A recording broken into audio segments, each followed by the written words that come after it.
Ada orang banyak menyembah, ada yang menyembah sesuatu yang tidak ada manfaatnya, seperti patung atau sejenisnya, atau ada yang menyembah, itu keyakinan mereka, tapi keyakinan kita tidak ada yang berhak untuk kita sembah, baik itu patung atau manusia atau hewan, kecuali Allah Subhanahu wa ta'ala. Makanya ini adalah syarat atau poin utama. Allah Subhanahu wa ta'ala berfirman, Nabi Muhammad sallallahu alaihi wasallam bersabda, la ilaha illallah miftahul jannah. La ilaha illallah miftahul jannah. La ilaha illallah adalah kunci surga. Artinya orang kalau mau masuk surga harus mengucapkan la ilaha illallah, harus mengucapkan tidak ada Tuhan selain Allah Subhanahu wa ta'ala. Terus kemudian lawudi'a fi kaffah, andaikan la ilaha illallah diletakkan di suatu tempat dan kemudian dosa kita diletakkan di tempat yang lain, la rajahat, maka la ilaha illallah lebih unggul, lebih berat daripada yang lain, daripada dosa-dosa kita. Kemudian Allah Subhanahu wa ta'ala, Rasulullah sallallahu alaihi wasallam bersabda, man kana akhiru kalamihi la ilaha illallah dakhalal jannah. Barang siapa orang yang sebelum wafat mengucapkan la ilaha illallah, maka dia langsung masuk surga. Karena dosanya langsung dihapus oleh Allah Subhanahu wa ta'ala dengan mengucapkan la ilaha illallah. Rasulullah sallallahu alaihi wasallam bersabda di hadis yang lain, khairu ma qultu ana wan nabiyyuna min qabli, kalimat yang paling baik yang saya ucapkan dan para nabi-nabi sebelumnya tidak pernah mengeluarkan kalimat atau tidak pernah mengucapkan satu kalimat lebih unggul daripada la ilaha illallah. Naam. Jadi la ilaha illallah adalah keberuntungan bagi kita kalau kita meyakini arti dari la ilaha illallah dan kita selalu mengucapkan la ilaha illallah. Jaddidu imanakum bila ilaha illallah.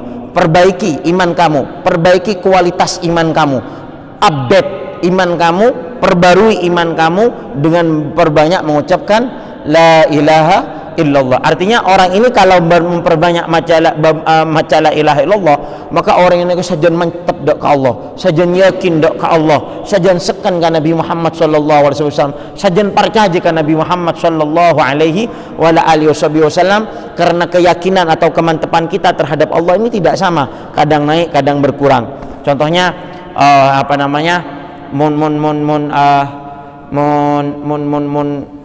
presiden ngucap, pemerintah ngucap ada undang-undang seperti ini, beda kita menerima, kita yakin kalau ini presiden, kalau kita yakin kalau ini pemerintah, kita yakin kalau ini yang membuat undang-undang adalah pemerintah, tapi kemantepan kita, keyakinan kita, atau bahasa Maduranya estona abe, tak pada dak kemantep tinggal dak ucapan ini, dak undang-undang seperti ini, tidak sama. Naam. Makanya untuk menguatkan keimanan kita, kepercayaan kita kepada Allah dengan memperbanyak baca la ilaha illallah dan memperbanyak mengucapkan la ilaha illallah. Dan la ilaha illallah ada sebagian orang nanti kelak di akhirat, karena orangnya ini memang banyak dosanya sehingga ketika setelah dihisab, orang ini banyak dosanya, berhak masuk ke neraka. Kemudian Allah Subhanahu wa ta'ala mengeluarkan satu kayak kertas atau kayak kartu dan diletakkan di timbangan. Ternyata setelah kartu ini diletakkan di satu timbangan, maka amal dosanya semuanya hilang. Kemudian orang ini mempunyai asah, mempunyai andi harapan masuk surga. Mereka nindak ke Allah, kenapa kak itu saya sabak sareng ajunannya Allah? Allah Subhanahu wa ta'ala menjawab, la ilaha illallah. Ini adalah keyakinan, keimananmu terhadap la ilaha illallah. Semoga kita diberikan taufik dan hidayah untuk memperkuat iman kita dengan memperbanyak baca la ilaha illallah, sehingga kita menjadi orang-orang yang masuk surga tanpa hisab. Amin ya rabbal alamin, amin ya rabbal alamin. Bahkan para ulama-ulama dahulu banyak amalannya dengan la ilaha illallah, ada yang sampai 70 kali. Saya ada beberapa sejarah dari beberapa ulama, sebagian dari mereka setiap hari membaca la ilaha illallah Muhammadur Rasulullah sallallahu alaihi wasallam 70.000 kali. La ilaha illallah Muhammadur Rasulullah sallallahu alaihi wasallam 70.000 kali. Naam. Kemudian ada juga seperti yang mengarang kitab Sulamut Taufik. Di pondok-pondok kita ini ada namanya S2. Istilahnya S2. Apa S2? Safinah yang kita baca sekarang. Kemudian ada juga Sulamut Taufik. Jadi dikatakan santri kalau sudah belajar S2. S2 ini adalah Sulamut Taufik dengan Safinah, Safinatun Najah. Naam. Safinatun Najah. Sulamut Taufik yang ngarang namanya yang ngarang namanya Sayyidina yang mengarang adalah Sayyidina Sulamut Taufik ini Abdullah bin Husin bin Tahir. Sayyidina Abdullah Al-Habib Abdullah bin Husin bin Tahir. Kan wiritannya beliau 25.000 la ilaha illallah, 25.000 Allah Allah, dan 25.000 salawat. 25.000 Allah Allah, 25.000 la ilaha illallah, 25.000 salawat tiap hari.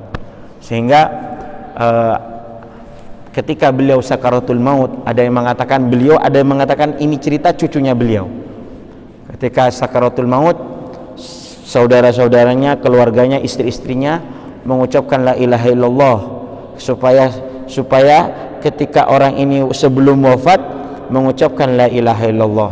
Ada fi dalam kitab nanti insyaallah dijelaskan, orang yang mau wafat dianjurkan untuk ditalqin. Jadi talqin bukan cuman di atas kuburan, tapi sebenarnya talqin ini yang lebih sunnah, sama-sama sunnah, tapi yang lebih sunnah yaitu adalah ketika sebelum wafat keluarganya membisik-bisiki atau mengucapkan dengan keras la ilaha illallah kepada orang yang sakaratul maut, yang sudah mau ditarik nafasnya, nyawanya oleh para malaikat. La ilaha illallah wahakada. Dan dianjurkan ketika mau mentalkin ke orang yang mau wafat, bukan mengucapkan katakanlah, enggak usah bilang ngucap la ilaha illallah, ngucap la ilaha, tak usah ngucap, cukup sampean mau banyak macam la ilaha illallah, tak usah kita ngucap sana, ngucap la ilaha illallah, menung meloloh la ilaha illallah, tak usah, cukup langsung la ilaha illallah, la ilaha illallah, terus di samping telinganya. Naam, la ilaha illallah. Terus kemudian ketika Habib Abdullah bin Husin bin Tahir mendengar keluarganya mengucapkan la ilaha illallah, dia bilang, kamu kalau mau berzikir yang keras la ilaha illallah enggak apa-apa, baca zikir. Tapi kalau mau menalkin saya sudah mendarah daging. La ilaha illallah ini sudah mendarah daging. Karena saya tiap hari membaca 25.000 la ilaha illallah. Ada hadis, walaupun dalam sanadnya ada dhaif, Rasulullah sallallahu alaihi wasallam bersabda, yamutul mar'u ala ma asha alaih.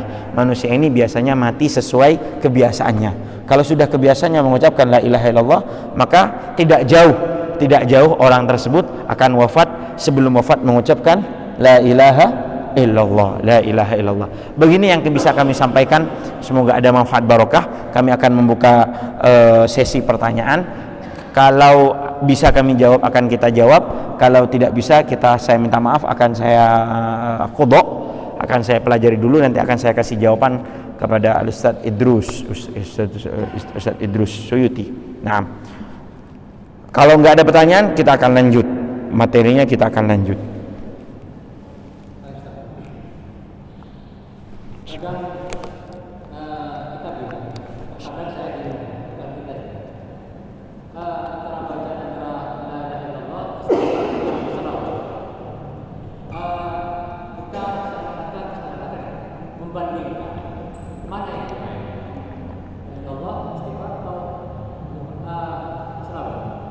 Terus yang kedua, mana ada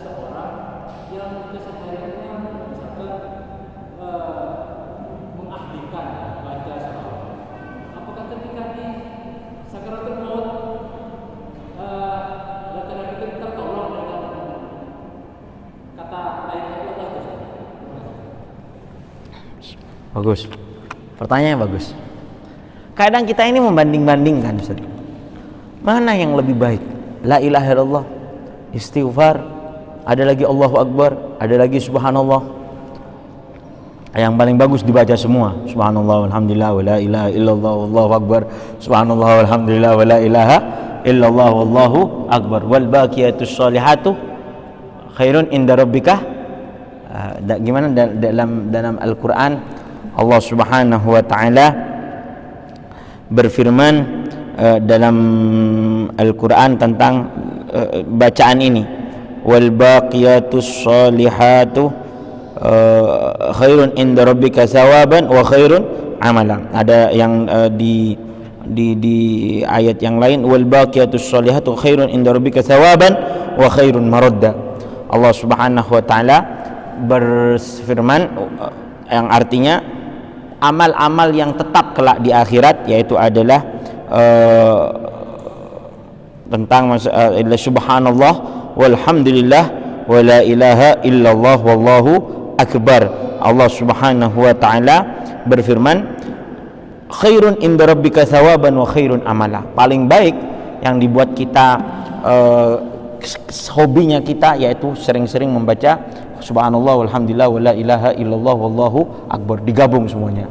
Nah, cuman ada hal yang perlu kita perhatikan tentang masalah zikiran ini. Subhanallah, sholawat, zikiran-zikiran yang lain, mana yang lebih utama?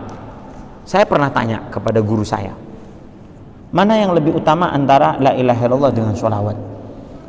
Jawabannya beliau, enggak ada kemustahilan kalau kamu menggabungkan antara sholawat dengan la ilaha illallah. Apa yang menyebabkan kamu tidak membaca salah satu atau meninggalkan kedua-duanya? Mungkin di pagi hari kamu membaca la ilaha illallah, nanti di siang hari membaca sholawat. Walaupun engkau memperbanyak sholawatnya, tapi jangan sampai meninggalkan la ilaha illallah, dibaca walaupun 1 kali, 2 kali, 3 kali. Nah, jadi jangan dibanding-bandingkan. Kalau bisa dibaca semuanya, kalau tidak bisa, nah ini yang saya akan jawab. Sebenarnya kalau pertanyaannya seperti ini, di mana yang lebih baik, di mana yang lebih utama? Apakah membaca Al-Quran, atau membaca la ilaha illallah, atau membaca sholawat, atau membaca istighfar? Nah, yang paling utama yaitu adalah mengikuti Nabi Muhammad SAW. Yang paling utama di antara wiritan-wiritan ini adalah mengikuti Nabi Muhammad SAW. Kapan Nabi Muhammad memerintahkan untuk membaca ini, pada waktu tersebut amalan ini adalah yang paling baik dibaca. Contohnya ketika waktu sujud, Nabi Muhammad memerintahkan kita untuk membaca subhanallah, bukan la ilaha illallah dan bukan Quran. Maka ketika sujud, waktu itu yang paling utama adalah mengucapkan subhanallah, bukan Allahu Akbar, bukan la ilaha illallah dan bukan sholawat. Faham? Contoh, ketika kita mau masuk ke kamar mandi, pada waktu itu yang lebih utama membaca bismillah dan membaca isti'adah. Bismillah, Allahumma inni a'udzubika minal khubusi wal khaba'isi. Ini doa lebih utama daripada engkau membaca ayat kursi sebelum mau ke kamar mandi. Saya mau baca surat Baqarah dulu. Kemana? Mau masuk ke kamar mandi. Bagus, tak pahala. Tapi lebih baik kamu membaca apa? Bismillah, Allahumma inni a'udzubika minal khubusi wal khaba'isi. Karena ini yang dibaca Nabi Muhammad SAW. Ini yang dibaca. Ketika kamu mau masuk masjid, baca apa? Baca bismillah, a'udzubillah, kemudian sholawat, kemudian berdoa, Allahumma ftahli abwaaba rahmatik, Allahumma ftahli abwaaba rahmatik. Ini yang lebih baik daripada amalan-amalan yang lain, karena yang ini dibaca oleh Nabi Muhammad SAW. Jadi kalau mau ditanya amalan apa yang paling baik, amalan yang mengikuti Nabi Muhammad. Ketika Nabi Muhammad di waktu ini membaca istighfar, maka lebih baik membaca istighfar. Di waktu ini membaca Allahu Akbar, maka dianjurkan untuk membaca Allahu akbar. Di mana kita mengikuti Nabi Muhammad, di sana yang paling baik. Di sana yang paling baik. Sebelum mau makan, saya mau membaca surat Kulhu dulu. Kulhu Allahu ahad, Allahu samad, lam yalid walam yulad walam yakul. Baik, bagus, dapat pahala. Tapi lebih baik engkau membaca Bismillah, Allahumma barik lana fima razaqtana wa qina adzabannar. Kenapa? Karena ini yang keluar dari lisan mulianya Nabi Muhammad sallallahu alaihi wasallam. Nah, jadi kalau pertanyaannya lebih baik mana? Mana yang lebih baik wiritan? Wiritan yang mengikuti Nabi Muhammad sallallahu alaihi wasallam. Kemudian lepas dari ini semua, kalau waktu senggang, waktu ngobrol atau waktu duduk-duduk lah nyantai-nyantai, mana yang kita mau baca? Kalau bisa gabung. Kalau bisa gabung. Malam baca subhanallah, siangnya baca istighfar, sorenya baca la ilaha illallah, ininya baca sholawat. Kalau bisa gabung, dibaca semuanya. Kalau tidak bisa, maka yang paling baik minta petunjuk kepada guru, di mana guru kita akan memilih amalan yang pas untuk kita. Ada amalan yang pas untuk kita baca. Jadi kalau bisa kita baca semuanya, kalau tidak bisa maka kita meminta kepada seorang ulama yang saleh, yang istiqomah dalam beribadah dan istiqomah menjauhi dari hal-hal yang mungkar. Kemudian beliau yang akan memilih kita dari beberapa wiritan ini yang kita diberikan kepada kita. Mana yang kita pantas untuk kita baca, atau diseringkan Pak Istiqomah Eka di masih paling banyak untuk kita baca di keseharian kita. Naam. Wa illa kalau kita tidak punya guru, maka para ulama lebih baik membaca sholawat. Kalau tidak ada guru yang memilih amalan untuk kita, maka dianjurkan untuk memperbanyak baca sholawat kepada Nabi Muhammad sallallahu alaihi wasallam. Ini saya ulangi lagi, kalau tidak punya waktu atau kita malas untuk menggabungkan. Paham? Kalau kita bisa baca sholawat pagi, di sore baca la ilaha illallah, malam baca Allahu akbar, ini baca Quran, pada waktu itu hal yang baik, sangat baik. Jadi tidak ada bertentangan di antara amalan-amalan ini. Nah, seperti itu. Tapi kalau kita mau milih satu, mau istiqomah pagi, duhur kita mau baca, kita minta kepada guru. Apa yang mau kita? Ada sebagian disuruh baca la ilaha illallah, ada yang sebagian untuk memperbanyak istighfar, ada sebagian yang disuruh memperbanyak baca ini, baca ini. Tapi kalau kita tidak punya guru dan kita mau malas untuk mengumpulkan bacaan-bacaan semua, kita banyak para ulama mengatakan untuk memperbanyak baca sholawat kepada Nabi Muhammad sallallahu alaihi wasallam. Seperti itu. Bisa difaham? Yang pertama. Pertanyaan yang kedua?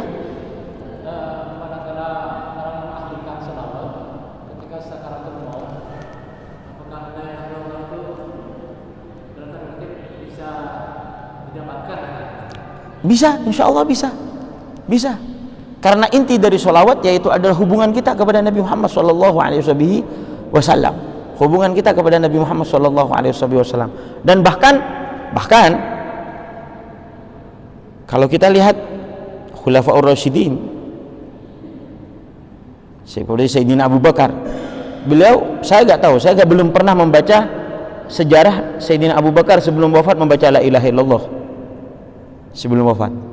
Tapi jangan dikira Sayyidina Abu Bakar tidak husnul khotimah. Justru Sayyidina Abu Bakar paling husnul khotimah. Kenapa?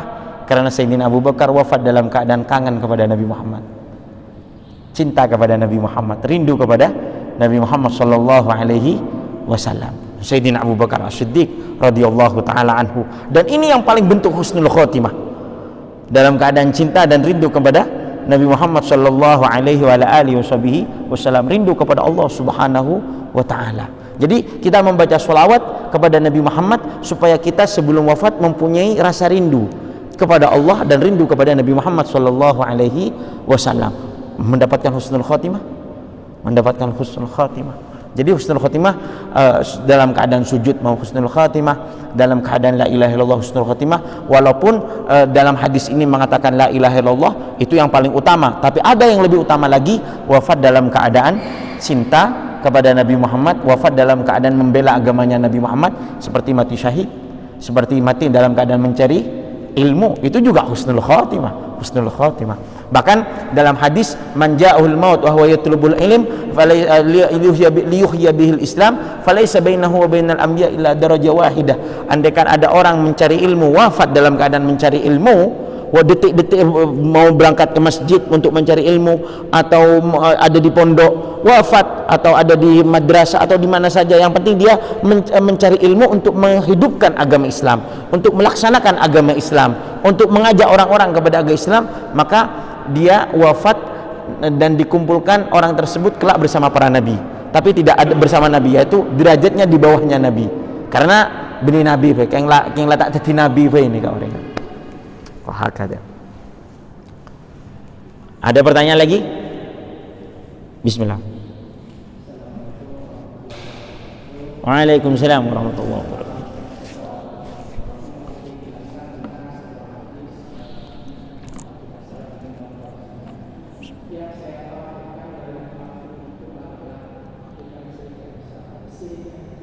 Gimana sih?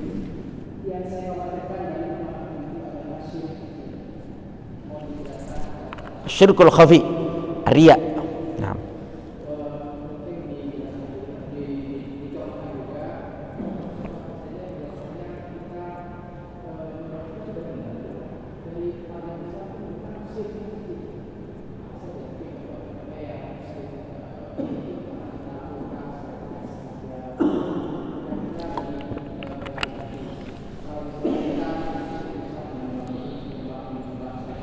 Gimana sih?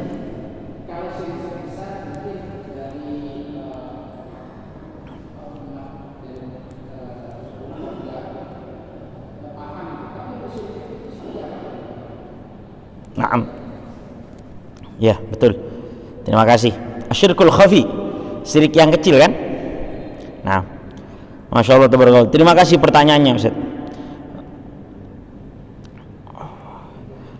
Semoga kita dijauhkan dari semua macam-macam syirik, baik syirik yang jelas atau syirik yang tidak jelas. Syirik yang jelas yaitu adalah syirik menyembah kepada selain Allah, contohnya sujud kepada selain Allah Subhanahu wa ta'ala, sujud kepada selain Allah Subhanahu wa ta'ala dengan keyakinan bahwa yang disujuti adalah Tuhan, maka itu adalah syirik. Naam.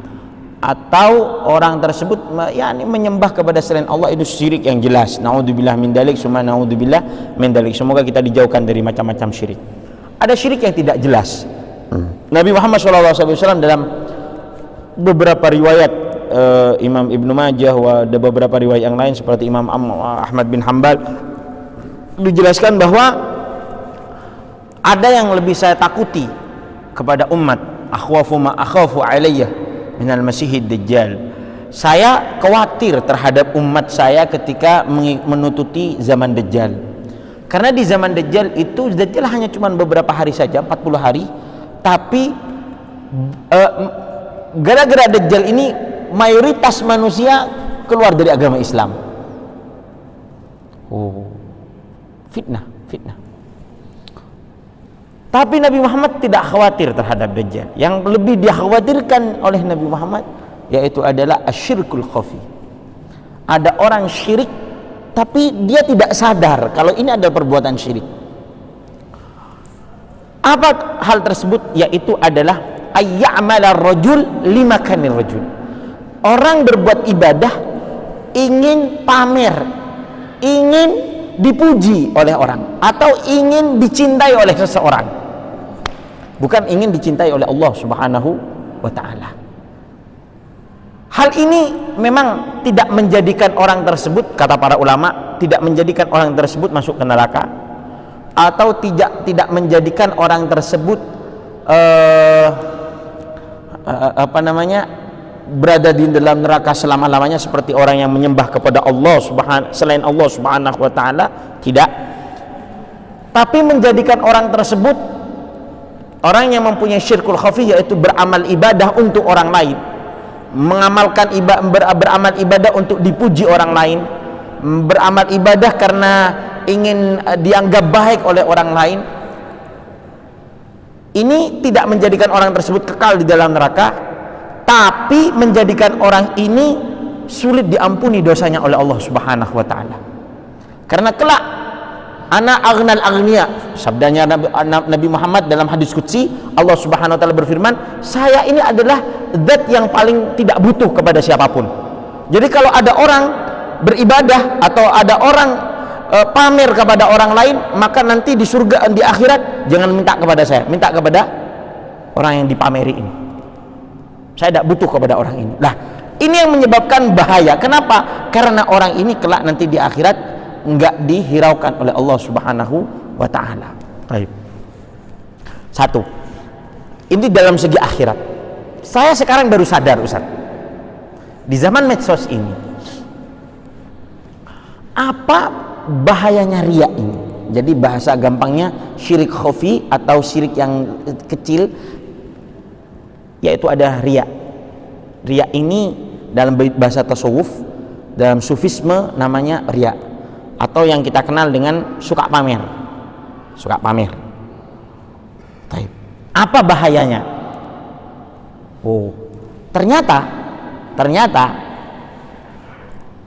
mengapa Nabi Muhammad kok mengatakan saya yang lebih khawatir kepada orang yang suka pamer ini? Saya lebih khawatir daripada Dajjal. Naam. Karena sekarang banyak para ulama pidato biar payu kepada masyarakat, bukan biar disenangi oleh Allah, sehingga pidatonya bukan sesuai ridhonya Allah tapi sesuai selera audiens. Dan ini yang bikin bahaya dan menyesatkan umat. Kadang halal diharamkan, kadang haram dihalalkan. Kenapa? Karena menyesuaikan selera umat.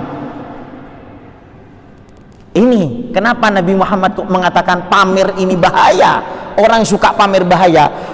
Karena banyak para dai yang dianggap dai, yang dianggap berilmu, yang dianggap mengajak kepada Allah, dai ilallah, tapi bukan dai kepada ilallah, tapi dai ila nafsih. Dia mengajak orang untuk memuliakan dirinya, mencintai dirinya, sehingga pidatonya sesuai selera masyarakat.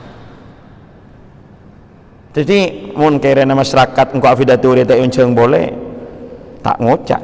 Udah mun ngocak tengah-tengah itu pelintir ni sikoni si hanam mepet ke halal. Sehingga ini yang menjadikan orang gampang bermaksiat, orang gampang melakukan malas melakukan ibadah, wahakadha. Melakukan ibadah karena mun tak pidato dia tak habisin umpamana lah, karena ini suka pamer, karena seperti ini pamer, ingin dipuji, ingin ada di hati masyarakat. Ini bukan cuma orang-orang yang seperti, ada juga yang berpidato keras, Allahu Akbar, apa malah ikut cak bengal ben masyarakat mun ki haire kayak cek bengal lemon rere angko sarah pemerintah pak salah angkap bisa ngocak mun ngoro yaden mik, coba yaden presiden yaden bupati pas ngocak pak saya ngaki pak ki cak ke baik undang-undang secoba kini ke si bangan mun tak ada bupati nah kula bisa ngoro tak ada bupati nah cak ngocain bupati siapa sih tak bisa. Tapi yang dikatakan berani, makanya perlu kita fahami tentang kalimat afdalul jihad kalimatu haqqin inda sultanin jair. Paling afdolnya jihad atau berkata yang benar di samping pemimpin, bukan di samping kamera, bukan di samping audien, tapi di samping pemimpin. Berdua dengan pemimpin mengatakan sejujur-jujurnya, Pak, saya ngaki sampean mana bi jadi pemimpin, mau tambah sampean semakin le jadi bupati, sampean le semakin jadi gubernur, saya ngaki mau ke baik undang-undang pro rakyat. Jangan pro fulan wa pro fulan, tapi harus pro rakyat. Bikin senang, bikin nyaman kepada rakyat. Karena ibadahnya pemimpin ini bukan tabligh akbar. Masya Allah, pemimpin buat tabligh akbar baik, bagus. Pemimpin menyuruh kepada kepada menteri atau kepada DPR untuk sholat, buat qiyamul lail atau buat acara malam Lailatul Qadar, bagus, itu pemimpin bagus. Cuman bukan itu afdalul ibadah bagi pemimpin. Afdalul ibadah bagi pemimpin membuat undang-undang yang matenang ke rakyat, menyaman ke rakyat, macember ke rakyat. Ini ke paling afdal pemimpin. Mun bisa ngucaknya nih kah ya dan pemimpin. Karena pada sebagian orang sekarang tak rata, tapi dia ingin likes and share, subscribe lebih banyak atau apa. Wah, kan. Tapi kita tidak menghakimi orang karena kita tidak tahu niatnya seseorang. Allah yang mengetahui. Tapi ini introspeksi kepada kita biar kita tidak terjadi masuk kepada. Ini kenapa kok bahaya asyirkul khafi. Seperti itu, Ustaz. Nah, kata Al-Imam Sya'rawi dalam ulama Mesir, malam yakul min fa'sih, malam yakul min fa'sih lam yakul min ra'sih. Barang siapa orang yang makan bukan hasil kerjanya sendiri, maka dia tidak akan berbicara sesuai yang otaknya sendiri. Jadi mun beda orang mis-ngemis ka saporan we ka calon bupati, ka calon anu ki ngarep pese dari fulan wa fulan, maka dia tidak akan mengeluarkan statementnya sesuai yang ada di otaknya, tapi sesuai seleranya fulan. Wah, hakada. Itu kenapa kok riya itu bahaya. Ini kenapa kok sifat riya ini bahaya? Ya karena ini. Karena bisa merusak fatwa. Karena bukan sesuai syariat tapi sesuai pesanan. Pamer karena pengen poci ini pada seneng. Wah, kan. Terima kasih pertanyaannya. Sudah, Ustaz? Pertanyaannya? Apa? Tatoyur.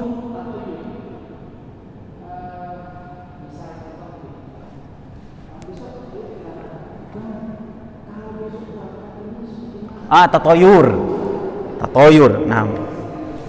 Innama ta'irukum indallah. Tatayyarna, naam.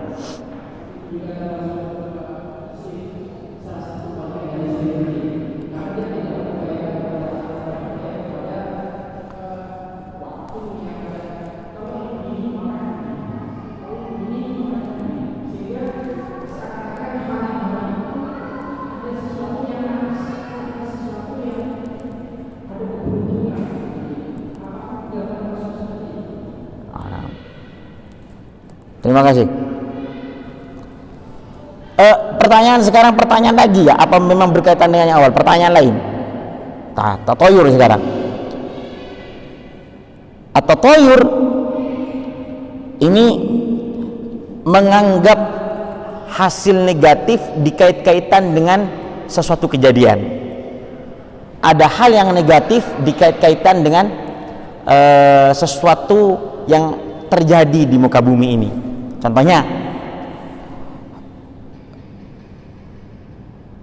ada munyina manuk kol 2 pas mari sopu bode mate malam roke bode suara manuk mantesan bode mate lah. Jadi mengkaitkan orang mati disebabkan apa? Suaranya burung di tengah malam. Ada namanya tatoyur. Allah Subhanahu wa taala menafikan hal tersebut dengan hadisnya Nabi Muhammad, la tayra wala safara wala tayra wala adwa. La tayra. Bahkan dulu di zamannya para nabi, umatnya para nabi ini kadang kena musibah, berdese sakit, berdese kening bisul atau berdese mate. Tatoyurnya bukan karena bede manuk bede napa, gara-gara apa? Ada gara-gara bede orang kok ngaku teti nabi re setiap pas banyak adab. Cek samungkinga semangken gara-gara kiai afidatori pas toron ojon lap kelap manusak kepi kebeko umpamana. Utawa tak paju. Ana mau tak paju, cok pas kiai gela adua gado. Adua minta rahmat beni adua manterpai umpamana. Ini tatoyur yang lebih rusak kali, yang lebih parah lagi ini. Tatoyur salah. Makanya Allah Subhanahu wa taala menceritakan di kaum Samud. Qalu tayyarna bika bima ma'ak. Kita ini mendapatkan kerusakan gara-gara kamu wahai Nabi Soleh. Muncul pas bawaan datang ria ada merusak kondisi kita. Wah, hakada. Ini yang salah. Semuanya itu sudah ditentukan oleh Allah Subhanahu wa taala. Ini salah. Jadi Nabi Muhammad SAW justru suka kepada hasil positive thinking. Positive thinking ini baik. Positive thinking artinya berpikiran yang selalu positif. Bahkan abdina gak ditotoman bodoh orang belen abdina tepak gak ada seemba sakit kapi kedua pas terus bodoh amin peh gigin potak ada tuh orang mau amin peh gigin potak nih kak bodoh materi lah letak kede kan nih kamu nang ates apa sih mati ya membahas itu ngare tapi ternyata beberapa tahun kemudian dari mimpi ini beberapa tahun kemudian nggak ada hubungan sama sekali dengan hatta tak mimpi tetap mati giambari sudah oleh beberapa tahun baru mati wah kata. Jadi tatayyur ini dilarang dalam agama syariat, dalam agama Islam, dalam syariat kita itu dilarang dan tidak pernah dicontohkan oleh para nabi. Justru Nabi Muhammad itu selalu positif ketika waktu Nabi Muhammad mau masuk ke Mekah mau melaksanakan umroh dicegat oleh beberapa orang-orang kafir di tempat namanya Hudaybiyah di Hudaybiyah. Kemudian ketika dicegat ada orang kafir masuk namanya Suhail bin Amr.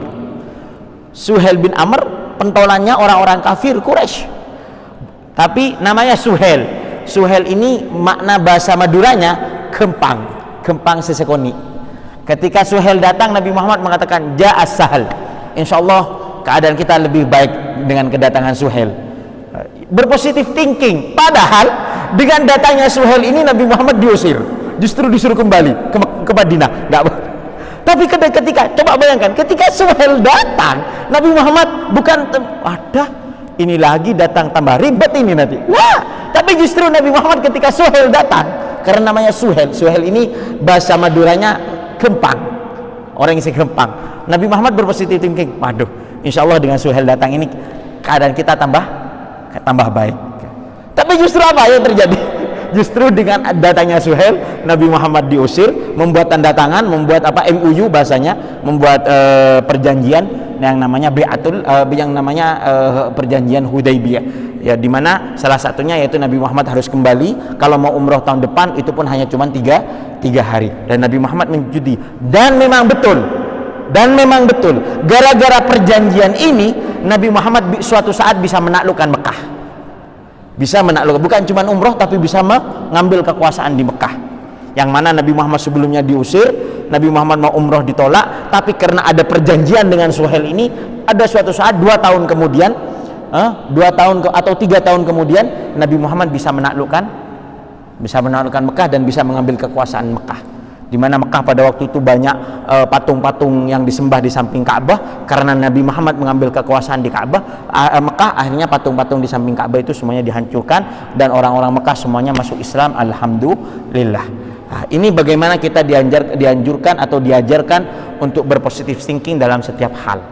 Menghula salah peribet pas temu datang masuk ke imigrasi umpamanya masuk ada ke negara pas tolak temu datang selebih ketatan boleh, waduh lah mundur lebih tempas boleh sejen serah boleh. Tapi Nabi Muhammad tidak seperti itu. Beliau selalu positive thinking dalam setiap namanya tafaul, kebalikannya tatoyur yaitu adalah tafaul. Wah, itu Ustaz jawabannya. Nah, ada pertanyaan lagi?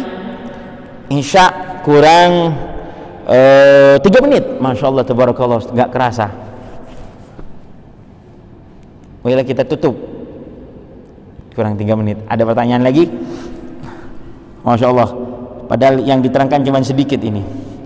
Cuma tentang masalah la ilaha illallah. Nah, Allah la ilaha. Sudah ya? Kira sudah 3 menit. Marhaba.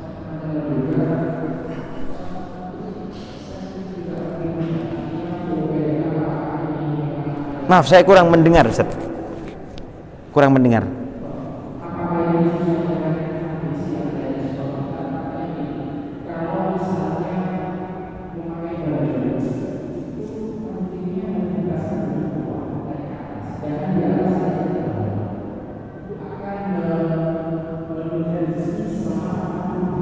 Oh, baru saya mendengar ini.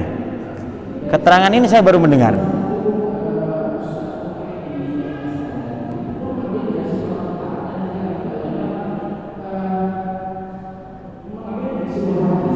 Ajib.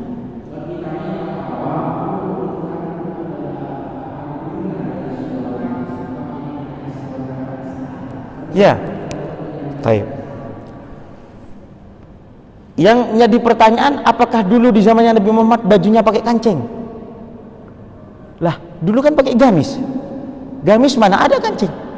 Istilah jaib itu justru, jadi di zamannya Nabi Muhammad ini kerah, apa namanya? Cuman ia pakai gitu, atau pakai selendang. Selendang. Jadi dulu bajunya ya kayak gini.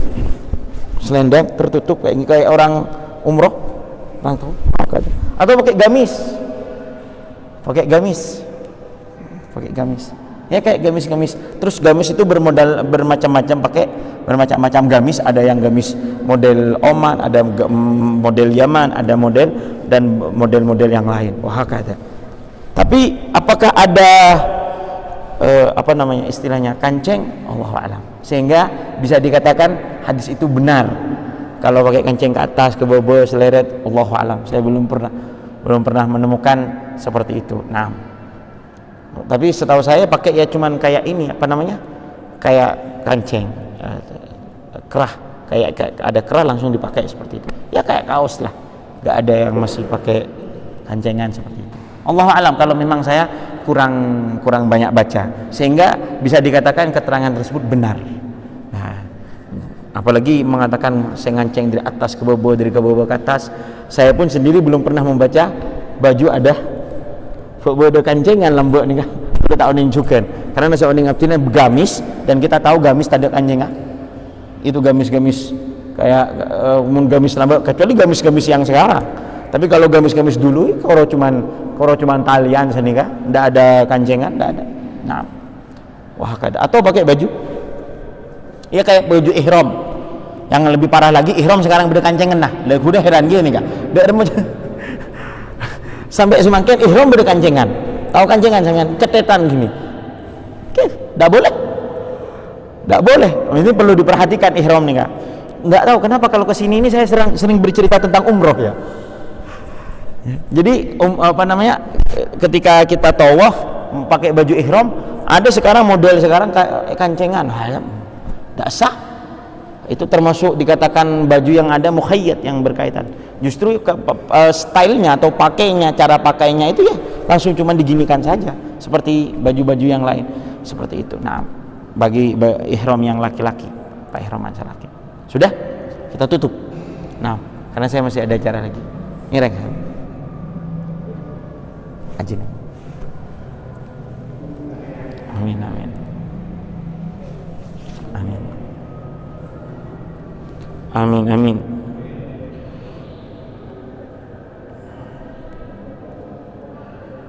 Amin.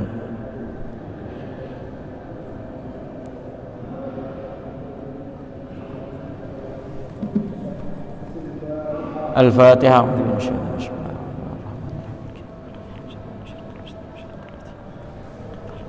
Terima kasih yang banyak kepada hadirin wal hadirat, as-samin was-samiat, terutama kepada takmir masjid dan segala semua pengurus masjid Darul Barokah. Saya ucapkan terima kasih dan mohon maaf yang banyak. Assalamualaikum warahmatullahi wabarakatuh.